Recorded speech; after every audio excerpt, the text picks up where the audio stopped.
क्या किसान भाइयों, आपकी लहसुन भी 90 से 100 दिन के पार कर चुकी है, या फिर आपकी लहसुन भी बहुत ही अच्छी ग्रोथ चल रही है जैसे कि आप वीडियो में देख पा रहे हैं, या फिर आपकी लहसुन कहीं कहीं पीली दिख रही है जैसे कि आप इस दूसरे वीडियो में देख पा रहे हैं। वो इसलिए किसान भाइयों की ज़्यादातर किसानों की बस यही सोच बन चुकी है कि लहसुन की बुआई कर दी 5 बीघा 10 बीघा की, पर और उत्पादन बढ़िया होगा और पैसा ही पैसा, पर ऐसा कुछ भी नहीं है किसान भाइयों। आज के समय में खेती करना एक भाइयों किसानों को इतनी चुनौतियों का सामना करना पड़ता है, इतने खाद बीज और सब कुछ करने के बाद, इतनी समस्याओं का सामना करने के बाद बढ़िया उत्पादन सामने निकल कर आता है।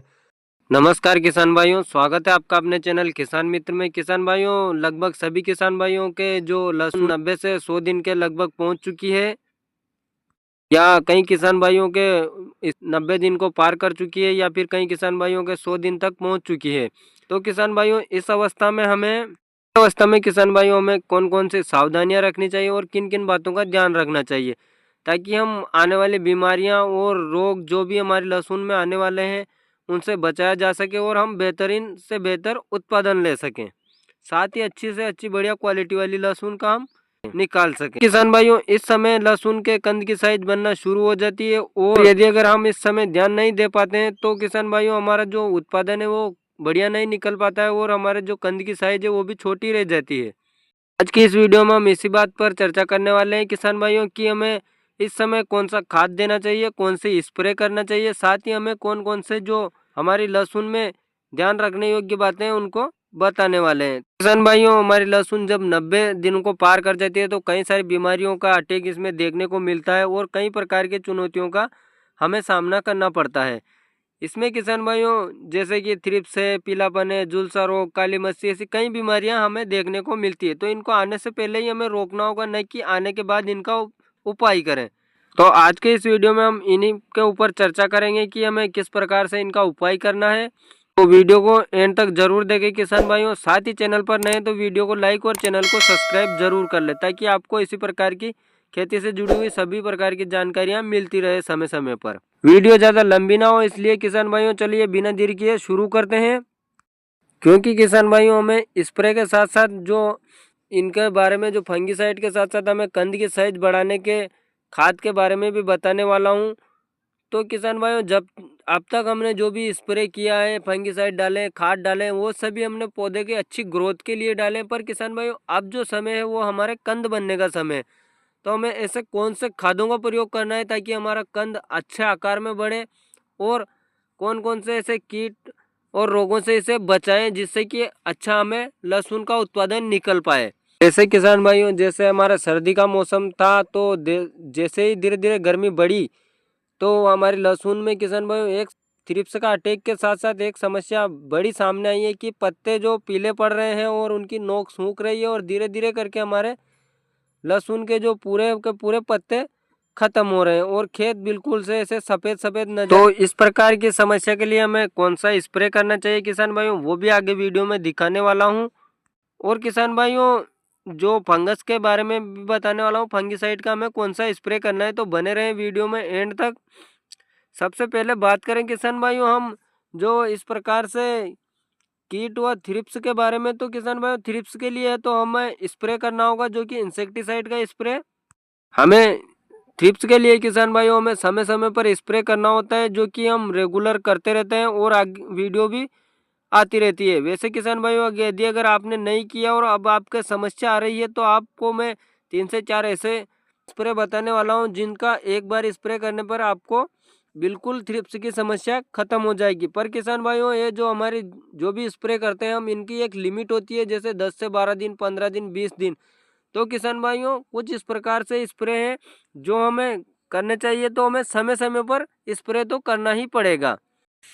वैसे अगर किसान भाइयों आपको ज़्यादा ही इस प्रकार की समस्या है, तो आप कीटनाशक के रूप में किसान भाइयों हम जो 40-40 आता है फिप्रोनिल प्लस इमिडाक्लोप्रिड वाला फॉर्मूला, इसको ले सकते हैं। और वहीं फंगस की भी ज़्यादा ही समस्या है तो किसान भाई इसके साथ में ही जो फंगिसाइड को भी हम ले सकते हैं, जो एक डोज बना सकते हैं। इसके साथ में हम कोनिका को ले सकते हैं, धानुका की, जो कि किसान भाइयों बहुत ही अच्छा और बढ़िया डोज होने वाला है। ये थोड़ा महंगा तो रहता है किसान भाइयों, पर ज़्यादा समस्या होने पर इसका ही स्प्रे करें।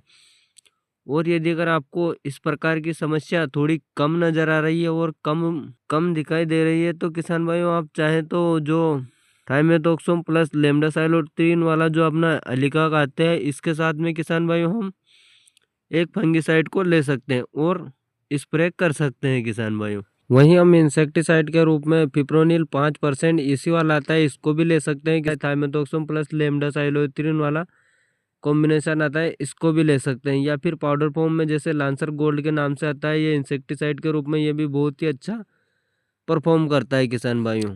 और भी कई ऐसे कीटनाशक है जो कि थ्रिप्स के ऊपर बहुत ही अच्छे कारगर साबित होते हैं और बढ़िया इनका रिजल्ट देखने को मिलता है। आप जो भी आपको समय से उपलब्ध हो उसको लेकर के स्प्रे जरूर कर दें किसान भाइयों, यदि अगर आपको ऐसी समस्या नजर आ रही है तो। और किसान भाइयों अगर बात करें फंगिसाइड की, तो फंगिसाइड में किसान भाइयों हम जो यदि अगर आपको ज़्यादा ही समस्या नजर आती है तो हम धानुका का जो कोनिका आता है इसको भी ले सकते हैं, क्योंकि किसान भाइयों ये फंगिसाइड होने के साथ साथ ही बैक्टीरिया को भी कंट्रोल करता है और इससे बढ़िया रिजल्ट भी देखने को मिलता है। ये थोड़ा कॉस्टली तो होता है पर इसका रिजल्ट बहुत ही अच्छा और जल्दी नजर आता है। तो एजेक्स्ट्रोस्टोबिन प्लस टेबुकोनाजोल वाला आता है जो कस्टूडियो के नाम से अदमा का, बहुत ही बढ़िया है। पर ये किसान भाइयों थोड़ा महंगा होता है, तो इसके जगह हम दूसरा फंगिसाइड भी ले सकते हैं जो कि अमिस्टर टॉप के नाम से आता है, बहुत ही बढ़िया है। सिजेंटा का अमिस्टर टॉप में आता है एजेस्ट्रोस्टोबिन प्लस डिपेकोनाजोल, ये भी बहुत ही बढ़िया। कार्बेंडेजिम मेनकोजेब को ले सकते हैं किसान भाइयों। या किसी भी प्रकार के फंगिसाइड को आपको एक स्प्रे जरूर करना होगा इस समय, इसलिए हमें कोई सा भी फंगिसाइड मिले किसान भाइयों जरूर नहीं है हम ब्रांडेड कंपनी का ही लें, जो कि फार्मूला सेम होना चाहिए, किसी और कंपनी का भी ले सकते हैं। इसी प्रकार से हम इंसेक्टिसाइड में भी ले सकते हैं। वहीं बात करें किसान भाइयों खाद की, तो खाद में हमें इस समय यूरिया को नहीं देना है किसान भाइयों, और जो हमें फास्फोरस और पोटास की पूर्ति करने के लिए हम एनपीके में ले सकते हैं किसान भाइयों, जिसे 05234 को है 0050, इनका प्रयोग करके स्प्रे के रूप में हम दे सकते हैं।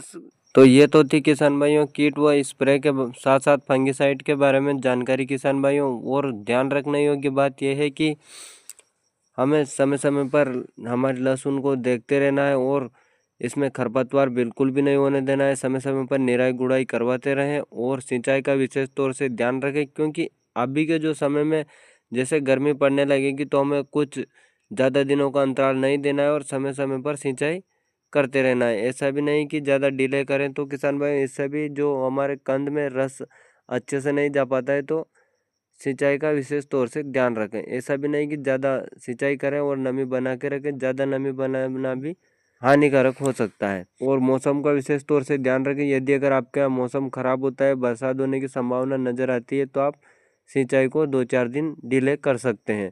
इस प्रकार से कुछ देख करके मौसम के हिसाब से सिंचाई करें। जानकारी कैसी लगी किसान भाइयों कमेंट में ज़रूर बताएं, साथ ही साथ वीडियो को लाइक और चैनल को सब्सक्राइब जरूर करें। वीडियो को एंड तक देखने के लिए धन्यवाद।